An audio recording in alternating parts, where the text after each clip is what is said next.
Vinci. Yung pinakikita nila sa Da Vinci's Code, yung sa painting ni Mona Lisa. Tingnan dyan. Hindi ba lang ha?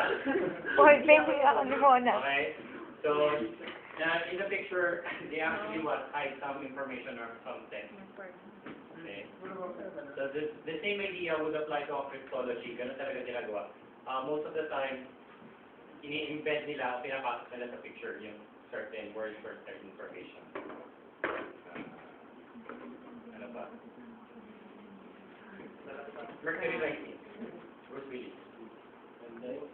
Yung bata, yung nagbabasa ng ng code sa number.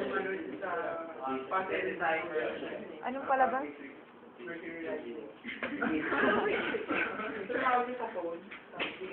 Okay. So yung idea din ng cryptology is hide information. Mercury Now, Rising daw. what a cryptography is actually cryptography is the algorithm of hiding information. Okay? So in study, ito yung algorithm. Okay? And lastly, cryptanalysis is how to break that algorithm.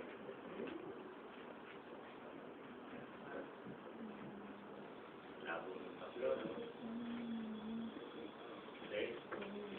Cryptology is the study. Ubre naman natin. Cryptography is the way to hide the information. Okay? Cryptanalysis is how you break that encryption. Exactly. Okay?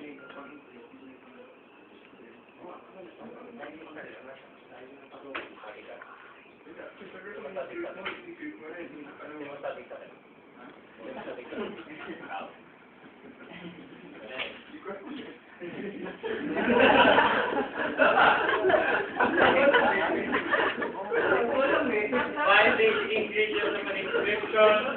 We have the plain text, secrecy, encryption algorithm, decryption, and ciphertext. Plain text is the original message.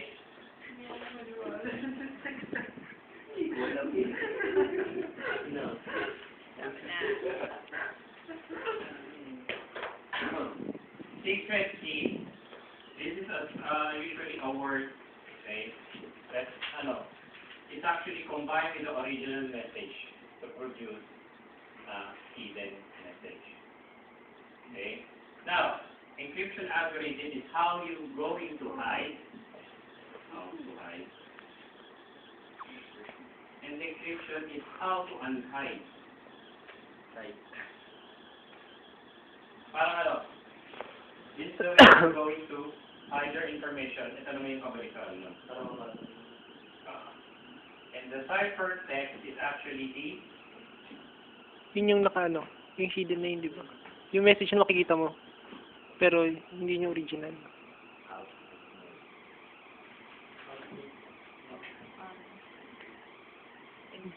Ano ba nakalagay? Chorba. Pero hindi mo chorba nakalagay doon. So, ito mababasa nyo. Ito, hindi na. Parang hindi ko Yung parang nakaraan. ng serial number, may access mo na siya. No. Secret key is part of an encryption algorithm.